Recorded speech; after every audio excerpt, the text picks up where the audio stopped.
Assalamualaikum warahmatullahi wabarakatuh. Saya akan menjelaskan materi mengenai transformasi pertanian dan pembangunan daerah pedesaan. Terlebih dahulu, perkenalkan nama saya Najma Duniani dengan NIM 21060089. Materi yang akan dibahas yaitu yang pertama, arti penting sektor pertanian dan pembangunan daerah pedesaan. Yang kedua, pertumbuhan dan stagnasi pertanian sejak tahun 1950. Yang ketiga, struktur agraria di negara sedang berkembang. Yang keempat, peran penting kaum perempuan. Yang kelima, ilmu ekonomi pembangunan sektor pertanian. Dan yang keenam, menuju strategi pembangunan pertanian dan pedesaan yang andal. Materi yang pertama yaitu arti penting sektor pertanian dan pembangunan daerah pedesaan. Sektor pertanian dan pembangunan daerah pedesaan adalah komponen penting dalam sebuah perekonomian sebuah negara yang mampu memberikan kontribusi dalam menunjang pertumbuhan ekonomi nasional dan sumber penghidupan utama bagi masyarakat pedesaan. 1. Faktanya lebih dari 2/3 penduduk termiskin di dunia menetap di wilayah pedesaan yang sebagian besar hidup dari pertanian subsisten. Yang kedua, agar pembangunan dapat berjalan lancar dan berkesinambungan, maka pembangunan itu harus turut menyertakan daerah pedesaan pada umumnya dan sektor pertanian pada khususnya. Yang ketiga, dalam pembangunan ekonomi tradisional, peranan pertanian hanya dianggap pasif dan sebagai unsur penunjang. Peran utama pertanian hanya sebagai penyedia tenaga kerja dan bahan-bahan pangan yang murah dalam jumlah yang cukup untuk ekonomi industri yang sedang berkembang yang dinobatkan sebagai sektor unggulan.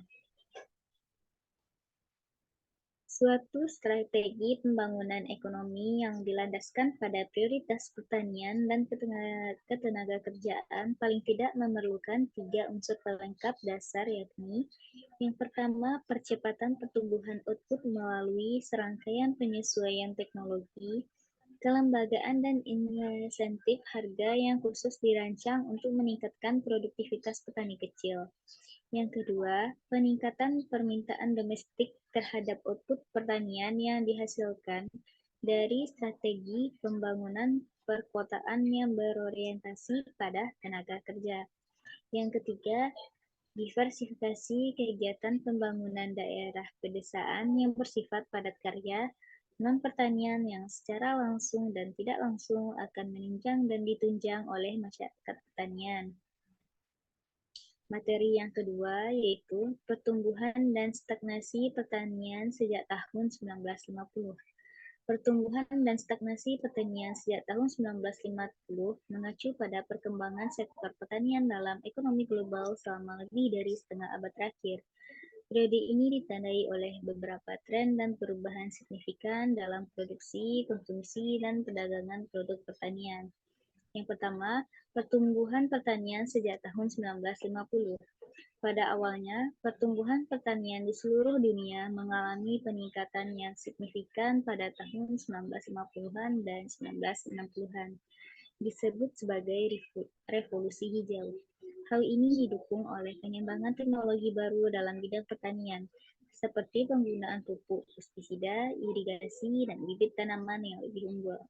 Hal ini memungkinkan para petani untuk menghasilkan lebih banyak tanaman dalam waktu yang lebih singkat, meningkatkan produktivitas dan pendapatan mereka.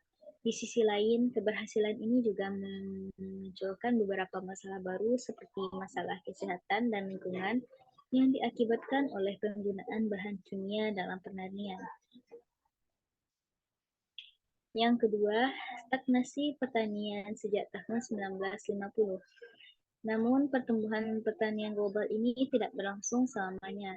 Setelah periode pertumbuhan pertanian yang signifikan pada tahun 1950-an dan 1960-an, pada tahun 1970-an sektor pertanian di seluruh dunia mengalami stagnasi pada dekade berikutnya.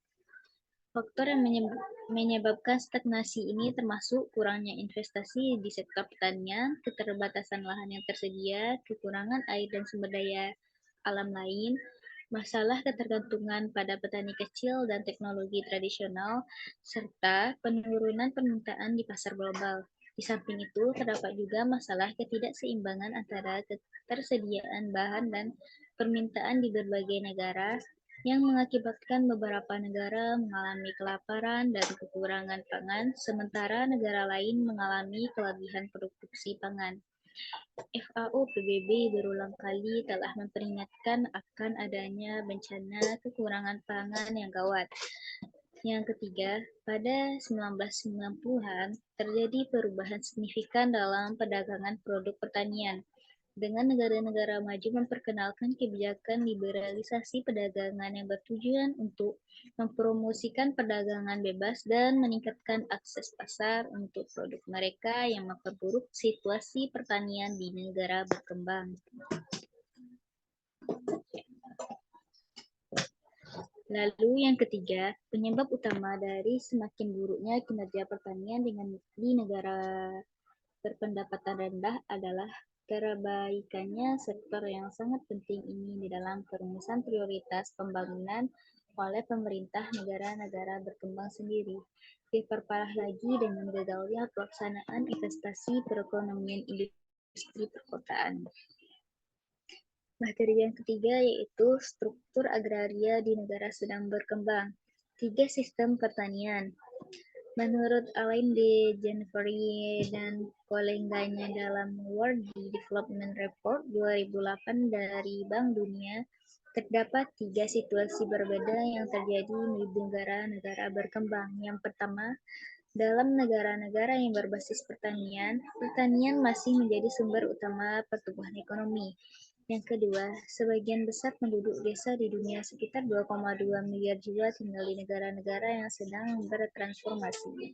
Yang ketiga, di negara-negara yang disebut dalam laporan itu sebagai negara terurbanisasi, migrasi desa kota telah mencapai titik di mana hampir setengah atau lebih kalangan miskin ditemukan di wilayah perkotaan dan sektor pertanian bahkan berkontribusi lebih sedikit terhadap pertumbuhan output.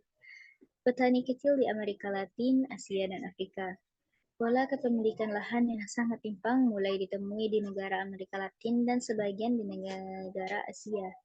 Di Afrika, pola kepemilikan lahannya lebih merata karena faktor-faktor sejarahnya memang berbeda, dan begitu luasnya lahan yang tersedia sehingga pola serta struktur kegiatan pertanian pun berbeda. Di negara Amerika Latin, derita para petani berulat akar pada sistem latifundio, minifundio. Di Asia, permasalahan utamanya adalah lahan garapan yang terpecah-pecah menjadi bagian kecil yang sempit dan sangat padat. Rata-rata luas lahan pertanian di Amerika Latin jauh lebih besar daripada di Asia. Di semua negara yang disurvei, rata-rata luas lahan pertanian dalam kondisi operasional berada di bawah 4 hektar. Dengan luas lahan di Indonesia hanya 1,1 hektar. Meskipun demikian, sejumlah besar petani di Amerika Latin memiliki lahan kurang dari 5 hektar, meliputi 36,8% lahan pertanian di Brasil dan 78,0% lahan pertanian di Peru. Hal ini dimungkinkan karena sebagian besar tanah pertanian dikuasai oleh para petani besar atau tuan tanah di Amerika Latin. Persamaan dan perbedaan di kawasan Amerika Latin dan Asia adalah petani kecil pedesaan yang tujuan pokoknya adalah sekedar dapat mempertahankan hidup. Di negara-negara Amerika Latin, derita para petani berurat akar pada sistem latifundio, minifundio.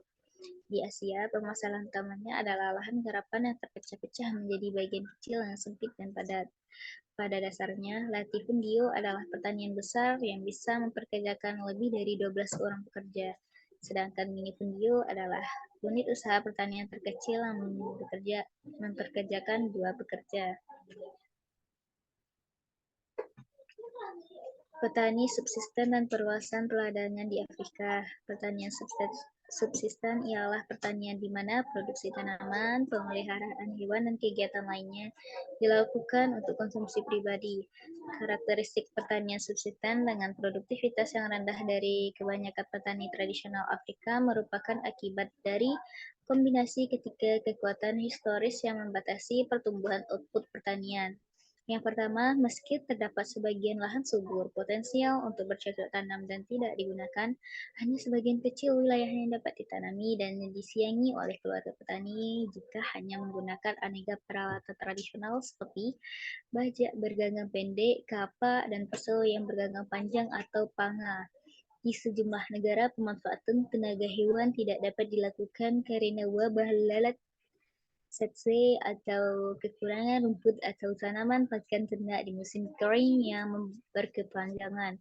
Oleh karena itu, pertanian tradisional di Afrika harus bergantung pada penerapan tenaga manusia pada peta lahan yang sempit. Yang kedua, dengan masih terbatasnya jumlah lahan yang dapat ditanami oleh para keluarga petani akibat keterbatasan teknologi produksi tradisional, maka pembudidayaan lahan-lahan yang sempit ini cenderung digarap secara intensif. Yang ketiga, tenaga kerja sangat langka selama masa tersibuk pada musim tanam, yaitu masa penyalangan dan penanaman. Sedangkan pada waktu-waktu lainnya, sebagian besar tenaga kerja justru dalam kondisi setengah menganggur karena masa tanam sangat ditentukan oleh curah hujan. Materi yang keempat yaitu peran penting perempuan. Yang pertama, dalam beberapa kasus, kaum wanita melakukan 70% tugas pertanian dan dalam satu kasus bahkan hampir mencapai 80% dari keseluruhan pekerja.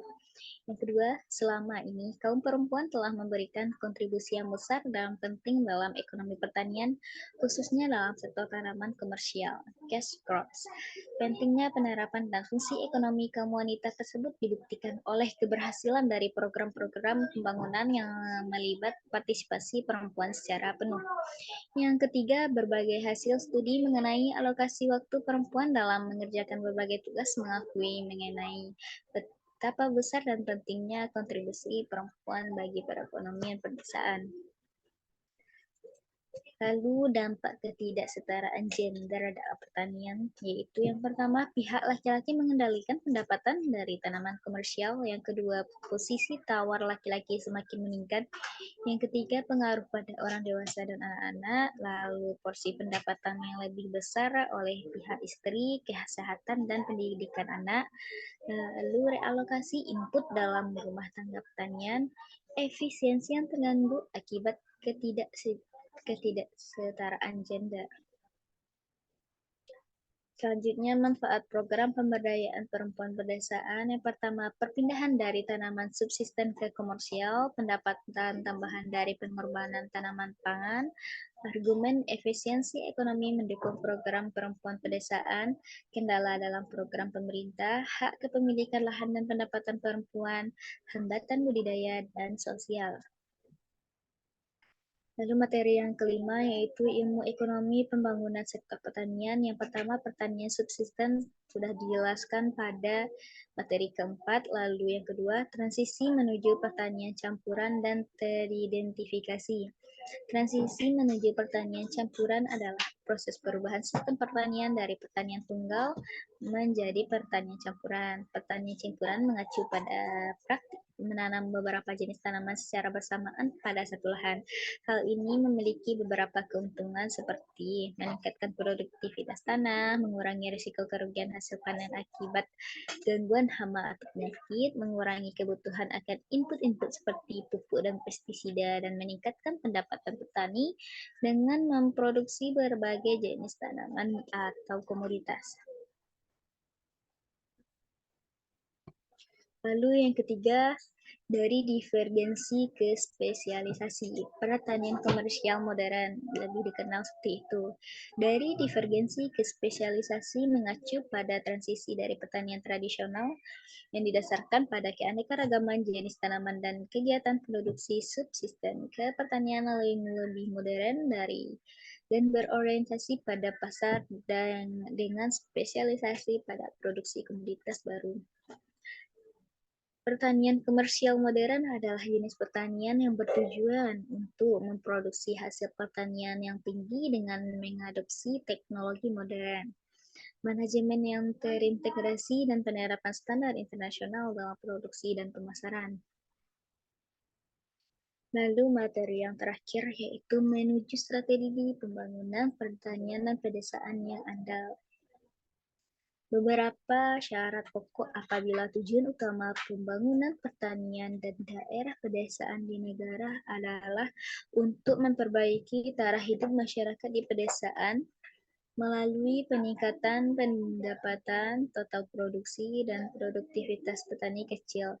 Maka pertama-tama pemerintah negara-negara berkembang tersebut harus mengidentifikasi sumber-sumber pokok kemajuan pertanian dan kondisi dasar yang sekiranya akan mempengaruhi keberhasilan pencapaian tujuan utama. Sumber-sumber kemajuan pertanian berskala kecil, yang pertama kemajuan teknologi dan inovasi, yang kedua kebijakan ekonomi pemerintah yang tepat, yang ketiga kelembagaan sosial yang menunjang, dan syarat-syarat umum bagi kemajuan pedesaan. Yang A, modernisasi struktur usaha tani dalam rangka memenuhi bahan pangan yang terus meningkat. Yang B, penciptaan sistem penunjangan yang efektif.